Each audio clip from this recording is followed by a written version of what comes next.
Welcome back into Sunrise. So we all know that Thanksgiving is, I believe, 8 days away at this point. And Mr. Nolan Baker is here to tell us how to make those Thanksgiving meals better, elevate the flavor, and maybe even how to store those, because if you're like me, we'll be eating leftovers for a few days.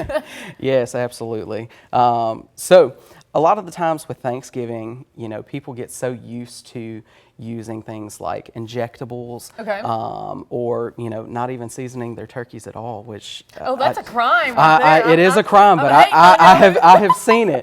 But one of the easiest ways that you can impart a lot of flavor in your turkeys at home, and it's so simple to do, are things like dry brining and wet brining. Today we're going to talk a little bit more about dry brining, just because it's a lot easier to do at home.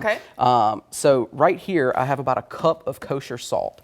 And we're just going to add in a few different herbs, and I've got some of the whole ones over here. So this is about 3 tablespoons of rosemary. I want you guys, it smells like so fresh in here with all this. Yes, about 3 tablespoons of fresh thyme.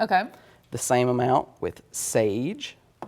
And the zest of about 2 lemons. Oh, that's lemon. I thought that was butter. It is lemon zest. Yes, it's grated lemon zest. I would have never thought to put lemon in there. And all you have to do is mix this together really well. And sometimes if you have things like coarse kosher salt, you can always add this to a blender just to really get it mixed in there very well. Now, with dry brining, what you want to do is you want to take your turkey, and now that this is all mixed up, you take your turkey about 48 hours before Thanksgiving. So if we're having it on Thursday, you do this on Tuesday. You take this mixture, you sprinkle it all over your turkey.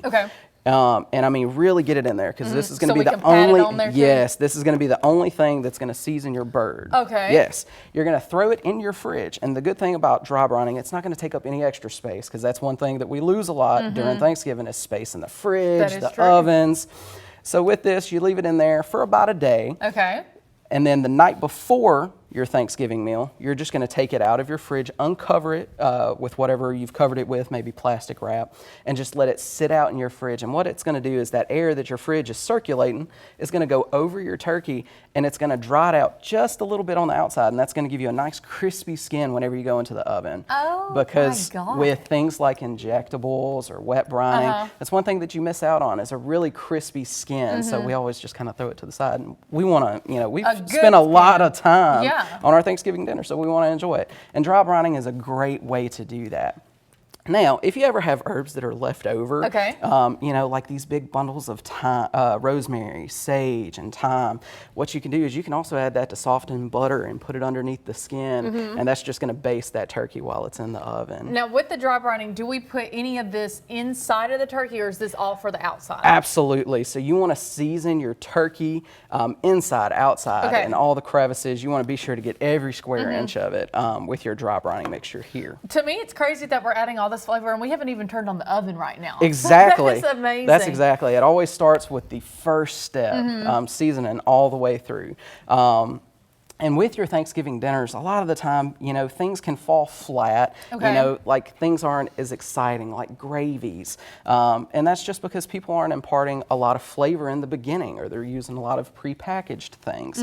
So with it, there's a lot of easy steps to add big, bold flavors to your gravy. So what I like to do at home is I like to add MSG to my gravy. This has been trending all on my TikTok. I told you that. Yes.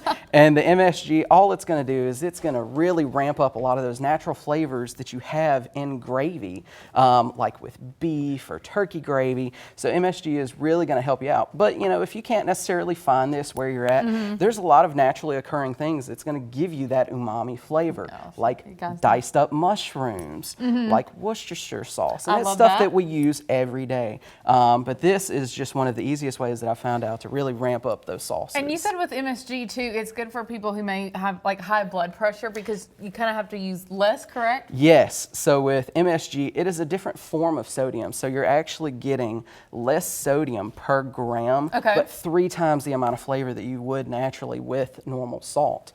So these are just a lot of the different things that you can use to really chef up that Thanksgiving and to impart flavor all the way through. Well, like, this is amazing, and this makes me so excited to get in the kitchen. But I want to ask you quickly, I never buy fresh what is it called? Thyme. Okay. I never buy any of this stuff because I don't know how to store it. How do we store it?